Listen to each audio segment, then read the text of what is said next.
It is Monday, June 16th, 2025. Welcome to another edition of Baseball Today. And we have an absolute whale of a guest on today.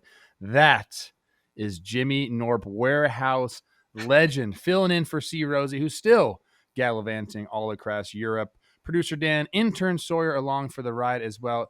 Jimmy, you couldn't have picked a bigger episode to debut on. How are you? Thank you for coming on. What's up, my guy?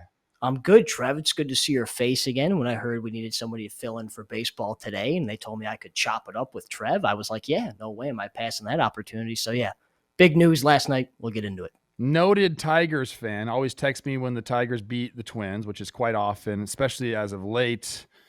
So if there is any inherent bias, you'll know it's because he is a Motor City type guy. We're going to start this episode off with a tip of the cap like we always do. This one to a former teammate of mine, Wilson Ramos. He signed a one-day contract with the Nationals to retire as a member of the organization.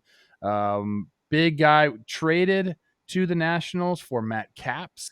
That was my rookie year. Matt Capps ended up being the closer that got us to the postseason that year. But Wilson, the Buffalo man, some of the most raw pop I ever saw in a baseball player. He just had that strength, and crazy stuff happened. This guy got kidnapped by the cartel, and it just was like another day for him. He was an absolute, I don't even know what to call him, just a stud. Yeah, Trev, Wilson Ramos, Tiger legend, by the way, 35 games with the Motor City Kitties, but definitely a catcher who could swing the twig a little bit. That guy had some pop. He also had a really good arm too, and the Twins could have used him, but I always tell people it was worth it, I believe, because we needed, Joe Nathan went out that year in spring training. We needed a closer. But yeah, shout out Wilson Ramos, man. Good career. The cap goes to you. And now let's get into this episode because we got some huge breaking news last night. What do you do if your team is on a heater and you sweep your rival? What do you do? Oh, you trade your best player? What? The Boston Red Sox trade Rafael Devers Yeah, to the seems San Francisco Giants. Crazy. They bring back Jordan Hicks, Kyle Harrison, a couple prospects. I think it's so multi-layered. I think there's a salary issue going on here, but really, and I want to hear your take on this. It feels to me like this is just the end, or I guess maybe just the beginning of the drama. It's drama filled. What was your live reaction to getting this news? Yeah, with all the drama that's been going on about Rafi Devers this year, we go all the way back to spring training. They signed Bregman. Rafi not going to play third anymore. All the injuries, he won't play first base for this team. But if you're a Boston fan, I just don't know how you react to what your front office is doing. I mean, they just got hot. The Red Sox, we kind of all predicted to be a good team heading into the year. They struggle at first, but in their last 10 games, they're 8-2. Now they're a half game back of the wild card spot. As things seem like it's starting to click, you trade away your best player to San Francisco. I mean, this was kind of your star that was supposed to be here for a long time. I mean, a lot of people talk about Mookie Betts. Like, that was a guy they didn't lock up. They trade to LA, and then they're going to lock up Rafi Devers, and they did, but now he's gone. So it's absolutely insane. More drama. We'll see where San Fran decides to put him. If he'll play first base there, that would be something else, but we'll see what goes on. Absolutely nuts. It was nuts, and you just can't help it. Yeah, just think about the drama that started in basically the offseason. And this is all on the front office. I know Devers hasn't looked great in some of his quotes and some of the interviews that he's put up. This is all in the front office for not having communication with their player, which is like the only thing a player wants from the front office, from the coaching staff, is just transparency and just communication. That's 101. That's what you have to have. And it just started off badly. And then there was bad quotes by Rafi. Oh my gosh, that's the first time I've seen him in a Giants uniform right there. It's odd. It's already strange. You know what? He looked freaking fabulous in a Giants uni. I got to say that. Yeah, so for the Red Sox, to me, this is they're either there's a small chance that they end up looking really good, this front office, and they reallocate the money and they go and get some pitching. Maybe they end up going into the free agent market for like a Kyle Tucker. I don't know what they're going to do, but they need to reallocate this money and do it quickly, or else this is going to be another. Like you had everyone stoked. You went out and got Alex Bregman. You got Garrett Crochet. You got Aroldis Chapman. Narvaez has been Yeah. awesome for them. You do all of these things, and then you lose all of that good equity by trading Rafael Devers because you're mad at him for some interview quotes, or maybe you're like mad at the way he spoke to you because Craig Breslow, there was some shots fired there. He said, I don't know what his deal is with me. But maybe that's how he was feeling. If somebody says that about you, like you need to go talk to him and say, this is how I feel about you. This is what I got on you. That to me looks like it just didn't happen and the relationship grew sour. This is I think the bigger like I would lay money on this being bad for the Oh Red yeah. Sox 100%. overall rather than it being like a success story. Although look, I said this on Talking Baseball. They just saw their rival who they swept. They just saw them do this with Juan Soto. They lose Juan Soto, reallocate the money they're going to pay for him. They go out and get guys. They've been a better team for it. Maybe that's what they're thinking. It's hard to say the Red Sox will be better this year. Yeah. It could happen next year, yes, but not this year. I think it's interesting too, Trev. I mean, I don't know where you stand on this, but like I said, the Red Sox 8-2 in their last 10 games. Now they're only a half game back. So, like, do you see like a fire sale going on? Do you think Jaron Duran's out the door? Do you think Aroldis Chapman's getting traded? Or do you think they're still trying to win right now? You cannot give up on this season. That is insane. If they end up trading Duran and get prospects back for him or something like that, I would be shocked. I don't think you do that. I think that there was just, I think Craig Breslow didn't like the way he was acting essentially and it seems to me, and maybe time will tell differently, but it seems to me like this is like a rash decision. Like, was he shopping him? Were there other teams involved? Because we have not heard that.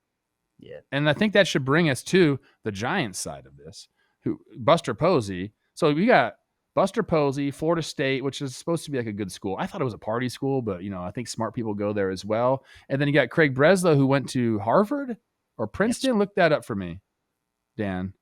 So you got these two former ball players, catcher pitcher, going at it, making these deals. And for the Giants, he went to Yale. For the Giants, this is an absolute home run for many, many different reasons. They need a middle of the order bat. Rafael Devers is surely that. They haven't been able to really find one in free agency. They've took some swings. They brought some good players in, but the middle of the order bat has eluded them. They haven't had a 30-homer season since Barry Bonds, right? I think that's the stat that everyone always likes to reference, and they got one. My major takeaway on this, Knorp, and then I want to hear your side. You know what these guys are going for on the open market. We're talking Juan Soto got $800 million. Vladdy got $500. Kyle Tucker is going to get $500. And they got this guy wrapped up for half of that. $250 million is what they have to pay. I think it is a absolute savvy move by Buster Posey to go see a strained relationship and say, I want that guy in my lineup. It's awesome for the Giants. Yeah, I agree, Trev. I think Buster Posey just in general has done a tremendous job. You kind of touched on San Francisco missing on some big free agents. They missed on Aaron Judge. They missed on Carlos Correa. I know they got Willy Adames this offseason, but you don't really put that guy on a Judge or Rafi Devers tier maybe. But I think something the Giants have really been missing I think the Giants have been a surprising team this year, but they've really missed that big left-handed stick in the middle of their order, and Rafi's obviously going to provide that. They're only 2 games back right now of the Los Angeles Dodgers. If they beat the Dodgers last night, we're talking about them being tied. So I don't know what kind of percentage chance you want to give the Giants to actually go out there and win that division because the Dodgers are still the Dodgers. But this is a Giants team that is surprised. I know a lot of people, including myself. And right now, with the addition of Rafi, you got to expect this team to probably make the playoffs in one of those wild card spots at the very least. No, this is great for them. I think it gives them a hell of a chance to win the division. I mean, the Dodgers they have probably the best offense in all of baseball. They're still hurt. Okay, like that, and that means something. Are they going to get these guys back? Maybe. Are they going to be what they were before the injuries? You never know. So I think the Dodgers, they've assembled a great roster. We know that. But this is baseball, and the Giants now already, like you mentioned, only 2 games back, could have been even after last night. This is an absolute game changer for them. I can't it just isn't words for how good this is for their organization. And I would not be surprised. I don't think he's going to play first base for them, Devers I'm talking about. I think he'll end up DHing, and then maybe in the offseason they'll say, hey, how do you feel about going to the infield and playing first base? Because Matt Chapman's obviously not coming off third base. And that's the type of transparency that Devers wants. As long as they communicate with him and say, hey, this is what we're thinking, you let us know, he's going to love it there, man.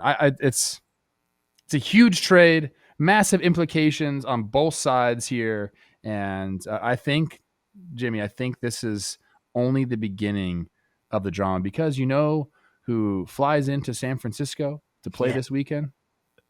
The freaking Boston Red Sox. Let's freaking go, man. I can't wait to see that series. Yeah, 100% agree. It's going to be crazy. Already going on, but shout out to the Giants for getting it done. I mean, many teams could have made this offer, but the Giants are the ones who pulled through it. That's the thing, is I don't know if they could. I think this was just like a quick move by Buster Posey, that savvy son of a gun.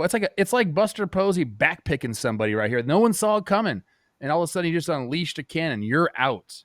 Unbelievable, man. I also just real quick too. I don't think they gave up a lot. I mean, you talked about the money.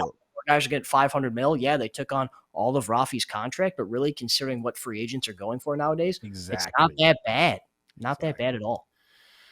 All right, let's move on. We're going to stay in the NL West. We're going to talk about another massive superstar making headlines on this that beautiful Father's Day, my birthday Sunday, Shohei Ohtani. After putting on a show at the plate over the weekend against San Francisco, he had 5 hits, 2 homers. He's going to start against the Padres tonight. It's his first pitching appearance since 2023. It's a huge comeback for him. He's been incredibly offensively, but we've seen him start to throw these simulated games. And, we know that we just mentioned how many injuries the Dodgers pitching staff has. Getting Ohtani back, even though it's going to probably be an inning opener type status, I think that's huge for them. What are your thoughts on him coming back from injury? How do you think he's going to look? And then where do they go as far, I guess, where do you think they go as far as like inning wise with him over his first couple starts? Yeah, I agree. I think tonight you'll probably only see Shohei out there for the first inning. As far as what I want to see out of him, I just want him to look comfortable. I'm not really worried. I'm not looking at his velo. I'm not looking for Shohei to light up the radar gun tonight. I want him to look comfortable, and I want him to see command of all of his pitches, that he's in the strike zone, because, I mean, this guy hasn't been on the mound in, over a year now? So, you want to see him out there comfortable, controlling all of his pitches. Just imagine being another, superstar in the National League, though, and you have no chance at winning MVP for the next 6 years because Shohei Ohtani is going to do it both. Even last year was okay, maybe somebody else will win the MVP because he's not pitching. No, I'm going to go 50-50 and win the MVP anyway. So, it's hilarious, but this is huge for the Dodgers. We thought the rotation would be a huge strength, but injuries have been absolutely insane for them. So, this is actually a guy who maybe they didn't necessarily need. Now they need. It's not necessarily a want. You want Shohei Ohtani to pitch. They might actually need Shohei Ohtani to be an ace caliber pitcher for them. My take on this is they were sick of seeing him dominate in his simulated game. As Mark Pryor said, he's doing everything he wants with his pitches. They saw that he was back, and he obviously can't go on a rehab assignment. So they're like, why not just use this guy? We need pitching, and he looks great, and he's antsy and wants to go. So they said, let's just put him back at the major league level. And I actually do think it makes a ton of sense. They are going to work him back into it. And then he had a quote saying, this is the norm for me. This is what I'm used to. I'm used to being a two-way player. Me hitting only, that was odd. That didn't feel necessarily right. This is what I'm used to. So he's looking forward to getting back out there. I don't really have a ton on this. I'm happy for baseball fans in general that we're going to get to see this guy do it. And then I think everyone's going to get reminded, all the Shohei Ohtani fatigue that's probably set in for people because he's been so dominant. They're going to be reminded of why we talk about him all the time, why is who he is. I mean, right now, Jimmy Knorp, if I said, hey, there are 2 players right now, position players who have 1.0 OPS, you know who they'd be. It's him and Aaron Judge. Absolutely. That's the kind of player he is, and now he's going to be back on the mound. He's so special. I'm very excited to see that for the Dodgers, though. Yeah. Give me a good one. This episode, this massive freaking episode that we have here, is brought to us by Skims. Let's talk about comfort where it matters most, your underwear. We all wear it, so why not wear Skims? The brand known for revolutionizing shapewear now has launched a line of men's underwear that are about to change your daily routine because they have an option for every underwear preference. And this is near and dear to me because I wear Skims underwear because they are legit.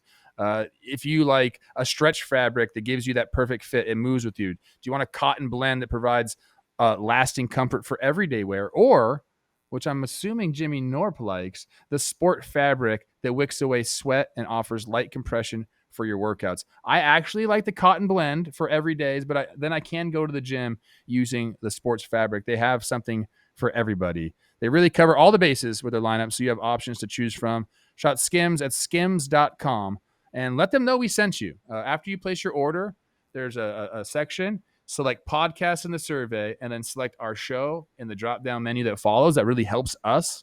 And they'll come back and advertise with us again, and maybe we'll send some product out. I don't know. I'm just spitballing here, people, because I do like what they have to offer. That's Skims at skims.com. All right, let's move on because there's still so much good stuff. Absolutely. McCutcheon, who is, everyone knows, one of my favorite players, one of my oldest baseball friends. He went on X, which, by the way, X to me lately has been real tough. People have been all over me, Jimmy. Okay. But he went on talking about the balls in Major League Baseball. He said that he talked to a person at Major League Baseball who said the balls are different this year. The difference is in the seams. This year's baseballs have higher seams, and they're going to create more drag in the air and cause the ball to carry less. It's subtle, but it's significant, obviously, because you're looking at the second lowest mark over the past 10 seasons for homer rate, 1.09 homers per game. So the ball isn't flying. And we've talked about this a little bit. Rawlings is now owned by Major League Baseball, so it makes sense that they figure out the manufacturing and all balls should be the same. What do you think? Is this a big deal? Or are we just kind of like talking because that's what happens nowadays? Yeah, Trev, don't get me wrong. I'm definitely not some sort of scientist when it comes to how a baseball is manufactured. And at first, I kind of thought it wasn't really a big deal, but the more I thought about it, it really is. I mean, there was a tweet that was about Juan Soto, like he hit a ball the other day at Citi Field, like 110 exit. 110 with a 32, 30 or 20. Was it 22 launch 22 angle? launch angle. And it's like every other time he's done that, it's been a home run. And I was actually watching that game live, and he hit it. I thought it was gone, and then panned the camera, and the right fielder's just right under it. So, but from a player's perspective, I was thinking it more like the business side. If you're, say, in your contract year, and it's a year where it's kind of a dead ball, you're not going to have the results that you want, as opposed to if it's a juiced ball year. Like I was thinking about Gleyber Torres as one year where he hit like 36 home runs or something like that, and they said that was a juiced ball year. That's a year where, as a guy going into free agency, you're going to get paid. So I think from an MLB perspective and from a player standpoint, which obviously you can speak more on, I think the players just want it to be consistent. You want some sort of consistency. You want all the balls to be the same, so the results are always the same. When you feel like you crushed a ball that should be a homer, you want that one to be a homer. So this is interesting because we've been talking about these baseballs for years. We had Dr. Meredith Willis on here. She was talking to us about decoding the serial number inside baseballs because there were some differences in 2018 and 19. Like we've been in the weeds on this for a long time. I had some inside info here. And this actually is a big deal and a bad look for Major League Baseball. You own Rawlings, you need to get control of the manufacturing of the baseballs. And they all do need to be the same. And do whatever you got to do to make that happen. I didn't know baseballs were hand sewn, and I don't want to be a guy that's taking jobs away from people. But why are baseballs hand sewn? Well, they use a lot of baseballs, Jimmy.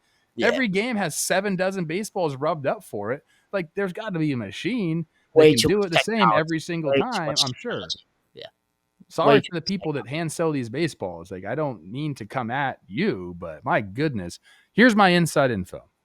I was with a Twins pitcher out in Oakland. We were just talking, and we saw that he was throwing balls out at a pretty regular, not a regular pace, a more than regular pace. Getting balls, didn't like him. And he said that you can feel right now this year multiple balls where there's one ball that's like almost squishy, and then it feels bigger in your hands, and then there is one ball that feels rock hard and it feels a lot smaller in your hands. And that one, he said, there are times where he'll get a ball and it'll make him decide what pitch he's going to throw. because the smaller ball, you'll have more like ride on your fastball. Like you're able to get that thing spinning more. And the softer ball, you're able to throw your off speed pitches much better because you can kind of get your hooks into it and really spin and really dig your fingers into it and spin it that way. So he's making in-game decisions depending on what ball he gets back. And he said there was one particular stadium that all of like the smaller, harder balls had a logo on it. So he knew right away what ball it was. And he's like, yeah, like I would, if I was thinking about throwing a slider, I'd just toss that ball out. Or if I had a big situation where I didn't want a fly ball to leave the ballpark, I'd throw that ball out. It's crazy that we're talking about this because it should, to me, it's a no-brainer that all baseballs should be the same, but we haven't had that. And it's been a problem for the last, it's not just right now and Kutch speaking out about it. It's been a problem for the last, I mean, at least that we know 5-6 years. Yeah. Seems like a simple fix, like something that should have been fixed, like you said, a long time ago. It's kind of crazy that we are still talking about it. Especially that you said not even by feel, like some of the balls had a logo, so he could tell just by the logo. Like that makes it even more obvious. I got a couple balls in the broadcast booth when I was Oakland, and it was, I just picked random balls. I wasn't like actually searching for this. I just had them up in the booth, and I was like, wait a minute. And you could, just by looking at the ball, like this one is smaller. Holy crap. Like it was way different. And these are from the same, bucket of balls that they were using for like BP. So they're coming from similar boxes, maybe the same box. And they were two noticeably different sizes. So Major League Baseball has to get a handle on this. Or maybe they don't. I don't know. You let us know in the comments. Do you even care?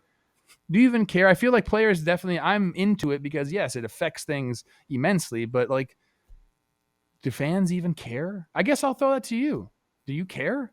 I mean, yeah, I care. Like I said, I want the game to be played consistently. Like you want everybody on the equal playing field, the same way you want all the balls to be the same. So yeah, we definitely care as fans. You don't want one year where home runs are way up and the next year way down. You want some sort of consistency to follow along as a fan and know that what you're seeing is real talent being real talent at all times.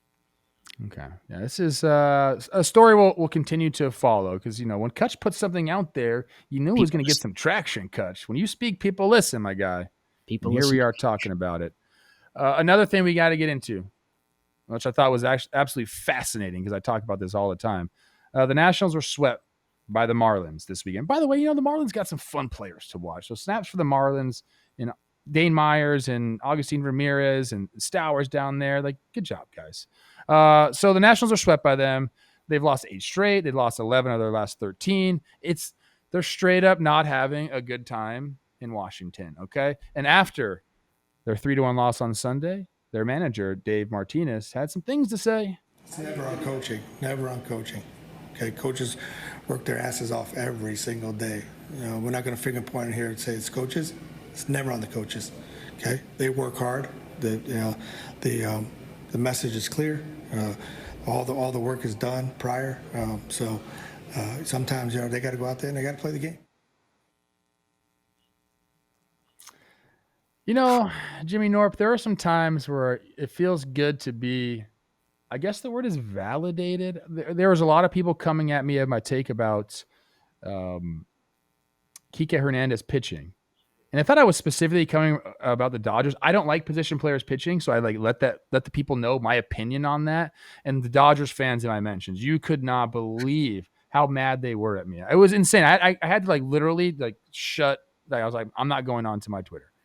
And then he came in again against the Giants, gave up a grand slam. The Dodgers end up having to bring in Anthony Banda to end the game. And then my mentions were a lot different after that outing. And this is another take I've had for a long time. I don't mean disrespect to managers. I have immense respect for managers, but I don't think they have a big part. They don't have a big part of the game, as far as wins and losses, or less than people think. That's been my take for a long time. I get a lot of pushback on that.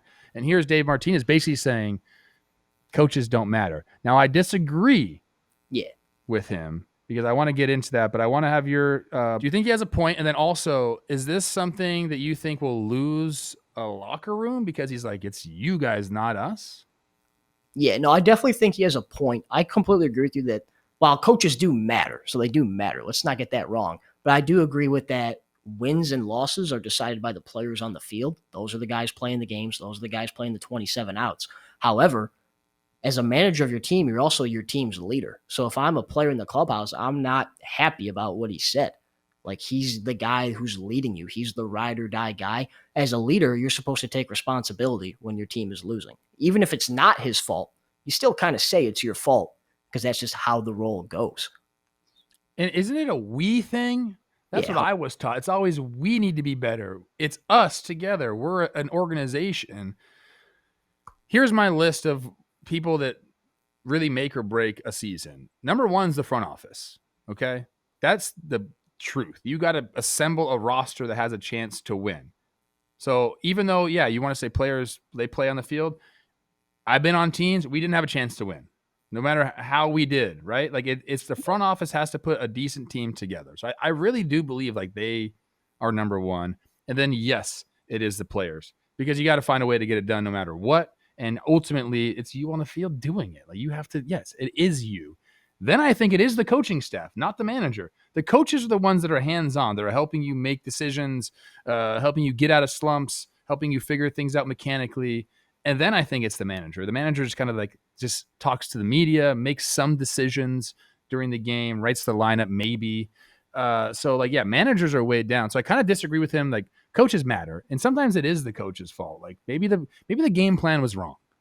Yeah. You know, maybe the game plan was wrong. Maybe you told the guy to make a mechanical adjustment and it didn't work. Like there are times where the coaches have a direct input on the game. But ultimately I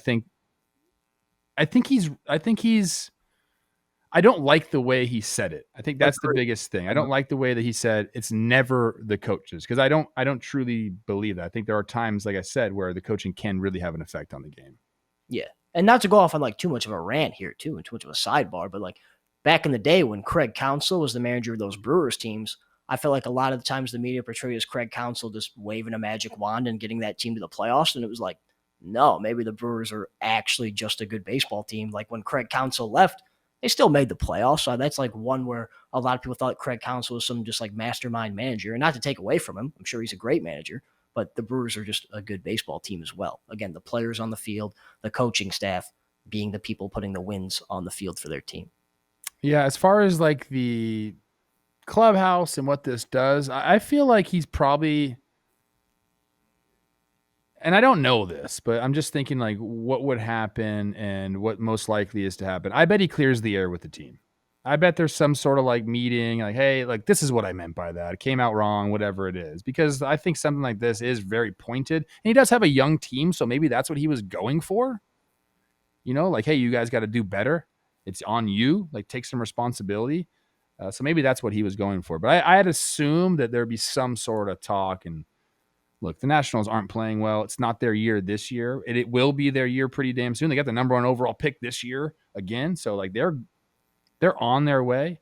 Yep. But I didn't love it from Davey Martinez. Yeah, they're a bad team. It's a fun team to watch. They're going to be good in a couple of years. But yeah, right now, not the time for the Nats. You know what is good right now? It's Factor. This episode is sponsored by Factor. Summer is here. More sun, more light, more time to do all the things that make summer so special. And the number one thing you don't want to be doing all summer? Spending hours cooking inside. I feel you on that one. That's where Factor comes in. Factor's chef-crafted, dietitian-approved meals are ready in just 2 minutes, taking the hassle out of eating well. With 45 weekly menu options, you can pick gourmet meals that fit your goals. Choose from Calorie Smart, Protein Plus, Keto, or more. Factor powers your day with satisfying breakfasts, on-the-go lunches, premium dinners, and guilt-free snacks and desserts. Factor is great for when I'm running all over the place, working through a bunch of tasks, and need a meal that's ready to go in minutes. With Factor, I can fuel up and power through my day. Get started at factormeals.com/today50off and use code today50off to get 50% off plus free shipping on your first box. I'm going to read that again. It's factormeals.com/today50off. Today50off. Use the code today50off. You get 50% off plus free shipping on your first box. Do it now. Factor will help you out through the summer. I don't know if I was supposed to say that last part, but we'll just roll with it. If you want to use it, Factor, you can. Okay. That's going to bring us to our last topic. We had an incredible weekend of baseball. There were 9 sweeps, 9 different sweeps throughout baseball It's a lot. to choose from. So my question to you, Jimmy Norp, which sweep caught your eye the most? I'm going to go with Tampa Bay over the New York Mets. The Mets, a team that's been playing good ball, a good team, and the Tampa Bay Rays are a team that I think sometimes we don't give a lot of love. 2024, they only won 80 games. But Trev, do you know how many games they won in 2023, just 2 years ago? It's a team that won 99 baseball games. That's just 2 years ago. Like, they can still be a good team with the Yankees getting swept. Speak of sweeps. Now the Rays are only 3.5 back of the Yankees, a division that a lot of people might have thought was over. Here come the Tampa Bay Rays, man. They always do the little things right. They find ways to win. Tampa Bay Rays are a fun team to watch, and that's a big series sweep for them getting back into it. I love it. I'm going to Mariners over the Guardians for a couple different reasons. Every once in a while, the Mariners will play a series and be like, oh, that's like the way it should be for them. We're going to get dominant pitching, which they've had for, the better part of 3 years. And then we're going to get some guys to drive in the ball. Like, let's hit with runners in scoring position. In this series where they swept the Guardians, I mean, first of all, they scored over 4 runs in each game, and that's been the recipe. They score over 4 runs, and they're going to win baseball games. They went 7, 4, and 6 in this series. But in this series, 9 different players had runs driven in for them. Yeah. That's how you do it. J.P. Crawford's having a hell of a year doing it. And, we know what Cal Raleigh's doing. But to get contributions 1 through 9, that's the way this Mariners team is going to have to approach it. They're sitting back behind the Astros now. This is the recipe. And I got to believe, this is why I chose this series. I got to believe in that clubhouse, they're like, why isn't Rafael Devers on our team? Yeah. How did the Giants get him? And why couldn't we have gotten him? He is the perfect fit for the Mariners, and he's going to be on the West Coast, just not in Seattle. Yeah. Unfreaking believable. What a show we had today. I'm so stoked that you got to come in here. And I got to be honest with you, I wasn't sure how this was going to go. Okay? Like, it's not easy to come in. It's not easy to come in and do this show, and you crushed it, Jimmy Norp. Thanks, Plouffe. Appreciate it. I'm no Chris Rose, as you hate on his Guardians without him here, so that's fair. But have a little faith. It was a good time. Thanks for having me on, Trev. Everyone go follow Jimmy on all his socials. Obviously a huge part of our warehouse games. He has to put up with Dan Rourke, which is, hey, man, tip of the cap to you for that. All love, Dan. I love but I appreciate it. We got some more guys coming on. I believe Jolly will be here this week. Dalton will be here this week. So for Jimmy Norp, for super producer Dan and intern Sawyer, I am Trevor Plouffe, and we will see you next time on Baseball Today.